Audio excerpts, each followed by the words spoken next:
My name's Holte, and I am one of the authors on our Quilts of Valor book for the Quilts of Valor project. I wrote the patterns. That's what I do. I'm also a volunteer with the Quilts of Valor project. I have a studio in Hummelstown, Pennsylvania, and we get together at the first Friday of every month and we make Quilts of Valor. One of the, don't want to say it's a problem that we have awarded over 216,000 quilts, and probably 80% of them were quilted by long armers.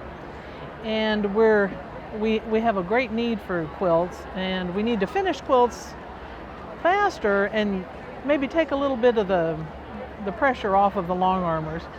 So Sue Reich and I have developed some techniques for quilt as you go, except I'm not calling it quilt as you go because it's different from the old technique. I'm calling it BATT Quilting, which stands for block at a time quilting. The idea being that you can quilt an entire quilt on your home machine, including the binding, finish it, and it's ready to go. And you didn't have to send it out to a long armor or wait for it to come back. So we're so thankful for the long armors, but maybe we can give them a little bit of a break by doing some quilting on our home machines. We have these fancy machines, we should do some quilting on them. So quilt as you go is a technique that's been around for a long time, and the idea is that you quilt the block, you make a block, you quilt it, and then you attach it together with another block, and you finish all the blocks. My variation of that is that you're not limited to a narrow sashing between the blocks. You can have it to be whatever you'd like. So the idea is that you start with your block, and so here's your block, and you cut an oversized piece of backing and batting fabric. The way that I center them is I draw an X through the block, and that lets me center the block onto the backing and the batting. So then you quilt, however you like to quilt it. So you're working with only a block, right? So you quilt this, including sewing around the outside, and then you trim it down. So trimming down the block allows for a sashing in between the blocks on the quilt. So you've made all of these oversized blocks, you've quilted them, you've trimmed them down to the size, and then the next idea is to attach the blocks together. And so this is the back of a quilted block, so it looks just like this. That's the back. So you cut 1-inch strips and sew those right sides together onto the back. Okay. So the front of the block, can you see that? Now looks like this. Okay. So you go through and you do that with all your blocks. And then you have a row. So here's the block that you just finished. You attach that one to the next one by sewing along right sides together with the sashing on the back. And then you get something that looks like this. So here's the sashing on the back. Except I'm not calling them sashing. I'm calling them the joining strips. The back are the joining strips. So that joins the blocks together. So now you have this joint between the two. And here's where we allowed the space for the sashing in between the blocks. So these are the two blocks. This is where the sashing will be. Up until this point, it looks pretty much the same as the technique that we used to use for Quilt as you go. But here's where it gets a little bit different. So now you have this row. You cut, this is going to be the sashing. So you cut a strip of fabric that is the width of what the sashing would be finished times 2 plus a 1/2 inch. That allows for your seam allowance. Sew it into a tube. It doesn't have to be, you don't have to turn the tube. You just sew them wrong sides together. Cut it to the length of the block. Fold that over and then top stitch. So you top stitch this side and top stitch that side. And if it's a wider sashing, you might need to do some quilting in between or just some straight line. So here's what a row looks like when it's finished.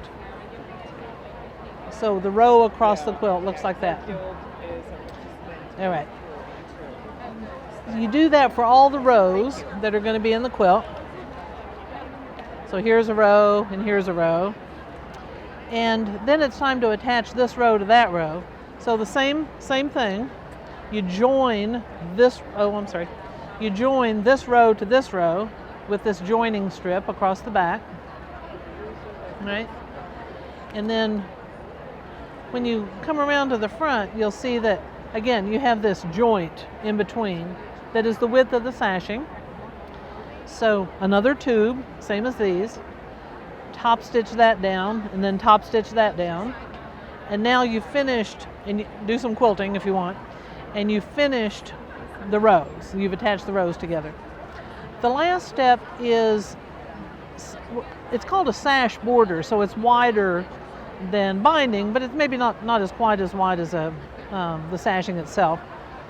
You cut one of those strips, attach that to the back, just like you do with regular binding, bring it around to the front, miter it down as you sew it down by machine.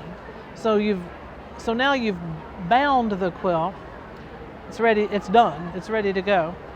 So the way that you used to be able to recognize a quilt as you go quilt was you looked at the back and you would see how the blocks, so this is quilted and joined to the next block with this joining strip.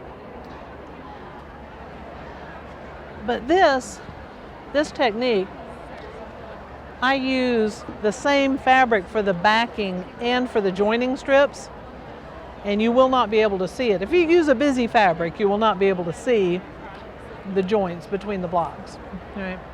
But the other difference that I pointed out was that you can make the sashing any width that you want. So this sashing is 3 inches wide. This is only 1 inch wide.